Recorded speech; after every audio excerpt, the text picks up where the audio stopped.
In the heart of a vibrant Nigerian village, where the scent of roasted yams and the laughter of children usually filled the air, a shadow fell.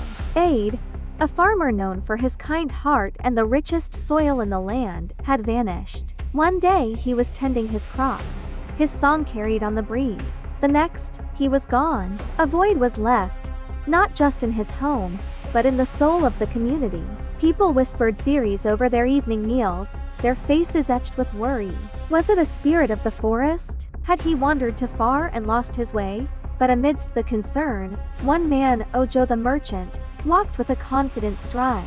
His shop was always full, his smile always wide, but behind his eyes, a dark secret festered. Ojo knew exactly what happened to Ade, because it was his own hands that had silenced the kind farmer's song forever. He had coveted Ade's fertile land, a plot so blessed by the earth it promised wealth beyond measure. And in the dead of night, greed had curdled into murder. Ojo buried Ade where no one would ever think to look, and with the farmer gone, he swiftly and smoothly laid claim to the land, citing a fictitious debt that Ade supposedly owed him. The villagers, though saddened, were too preoccupied with their own lives to question the well-respected merchant too deeply. Ojo believed he had committed the perfect crime. The land was his wealth was growing, and Ade was just a fading memory. He thought he had buried his sin along with Ade's body, deep within the earth. But some secrets have roots that refuse to stay buried. As the harvest season waned and the nights grew longer and deeper, a new unease settled over the village. The whispers about Ade's disappearance were replaced by older, more fearful murmurs. It was during this time that Alderese, a man whose face was a map of the village's history, gathered everyone in the central square. The fire crackled, casting dancing shadows on the anxious faces around him. He spoke of a legend as old as the village itself, a story told to frighten children and caution adults. He spoke of Agwu. Alderese described Agwu not as a mere ghost, but as a spirit of vengeance, a relentless force of nature. It was said that Agwu lay dormant, sleeping in the earth, but would awaken on the darkest nights, drawn by the stench of a soul stained with unconfessed evil. Agwu, he explained, doesn't seek justice in the way men do. It doesn't listen to testimony or weigh evidence. It hunts the guilty, drawn to the darkness in their hearts like a moth to a flame. It emerges at the stroke of midnight, a silent, shadowy judge, to deliver a verdict that is absolute and terrifying. While the other villagers shivered, pulling their children closer, Ojo scoffed. He was a man of logic, of trade and coin, not of superstitious tales for the uneducated. He laughed outwardly, dismissing the story as a foolish fable. But as he walked back to his large, lonely home, a home now grander thanks to Ade's stolen land, a seed of fear, tiny and cold, was planted in his heart. The elder's story began to haunt Ojo's waking moments and terrorize his nights. Sleep offered no escape. His dreams became a gallery of horrors. He saw Ade's face, not smiling as he had in life, but contorted in a silent scream, his eyes wide with betrayal. He dreamt of soil turning to blood in his hands, of his fine clothes becoming burial shrouds. He would wake up in a cold sweat, his heart pounding against his ribs like a trapped bird. The world outside his dreams was no safer. The gentle evening breeze, which once carried the sweet scent of hibiscus, now seemed to whisper his name, a sibilant, accusing sound that slithered through the cracks in his walls. A rustle of leaves outside his window wasn't just the wind, it was the footstep of something unseen. The hoot of an owl became a harbinger of doom. Paranoia became his constant companion. He started at shadows, flinched at sudden noises, and eyed his neighbors with suspicion. Did they know? Could they see the guilt branded on his soul?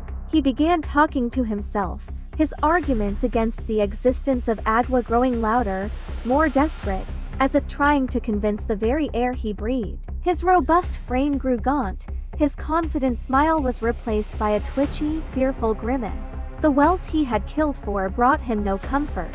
His fine house felt like a tomb, and every shadow within it seemed to riff with a life of its own. He was a man coming and done, unraveled thread by a ghost he refused to believe in. The perfect crime was proving to be the perfect curse. The village watched his deterioration, whispering that perhaps Elder Ease's tale held more truth than they had dared to imagine. Then came the night. It was a night devoid of comfort, the moon and stars choked by a thick, oppressive blanket of clouds. An unnatural silence fell over the village, so profound it felt like the world was holding its breath. This was the kind of darkness that legends are born from. At the stroke of midnight, a change occurred at the edge of the village, near the ancient baobab tree. The air grew impossibly cold, and the shadows seemed to deepen, to coalesce. From this pool of absolute blackness, a figure began to form. It was tall and unnaturally thin, a silhouette cut from the fabric of the night itself. It had no discernible features, no face, no eyes, yet its presence radiated a malevolence so pure it could freeze the soul. This was Agwu. It didn't walk. It glided, moving with an eerie, silent grace through the deserted pathways. The very ground it passed over seemed to die, the dust settling in its wake, all sound ceasing.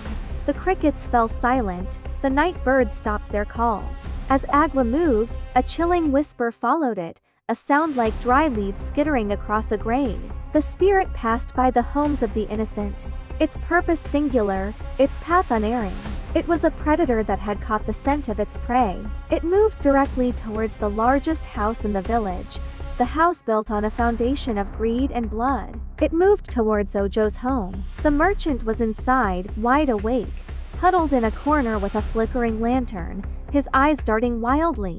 He had felt the shift in the night, the sudden, deathly cold, and then he heard it. Not a knock, but a presence. The air in his own home had become frigid. The shadows in the corners of his room stretched and twisted, reaching for him. The door to his room creaked open on its own, revealing the impossible shape standing in the doorway. It was a void in the shape of a man. Ojo opened his mouth to scream, but only a choked, pathetic whimper escaped. Agwu had found him. The terrifying, faceless entity of Agwu glided into the room, its presence sucking all the warmth and courage from Ojo's body. Cornered and trembling, the merchant was trapped in a prison of his own making, facing a judge from beyond the grave. Agwu didn't touch him, it didn't need to. Its power was one of the mind, of the soul.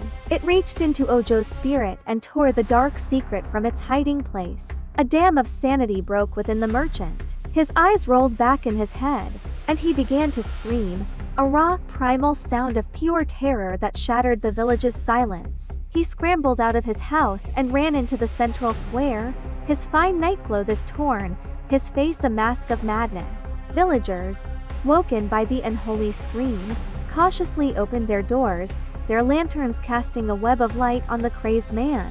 In the grip of Agwu's spiritual power, Ojo confessed everything. He shrieked about his jealousy of Ade, his lust for the land. He described the murder in horrifying, graphic detail, his words tumbling out in a torrent of guilt and fear. He pointed to the very spot where he had buried the kind farmer's body, his confession echoing in the stunned silence of the community. Justice, swift and supernatural, had been served. The villagers, horrified but resolute, unearthed Ade's remains and gave him the proper burial he deserved. Ojo, his mind shattered beyond repair, was left to wander, a living ghost tormented by his own actions. The spirit of Agwu faded back into the night as silently as it had appeared, its purpose fulfilled. From that day on, the legend was no longer just a story. It became a chilling truth, stark reminder etched into the memory of the village, that no secret is safe, no evil can stay hidden forever, and that on the darkest nights justice has a name, and its name is Agwu. Thank you so much for watching. If you enjoyed this story, please don't forget to like, comment, and subscribe for more tales from the shadows. Stay safe, and see you next time.